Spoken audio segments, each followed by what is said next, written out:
उत्तरेत ही सगळी बर्फवृष्टी सुरू असताना इकडे महाराष्ट्र देखील गारेगार झालाय। राज्यात आज जळगावात मोसमातल्या निच्चांकी तापमानाची नोंद झाली आहे। जळगावचा पारा आज तब्बल 5 अंश सेल्सिअस पर्यंत खाली घसरलाय।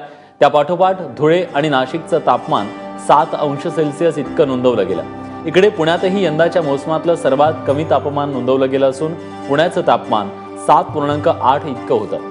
गेल्या काही दिवसात मुंबईतलं तापमान इतर शहरांच्या तुलनेत अधिक होतं, मात्र मागच्या 2 दिवसात मुंबईत देखील थंडीनं जोर धरलाय।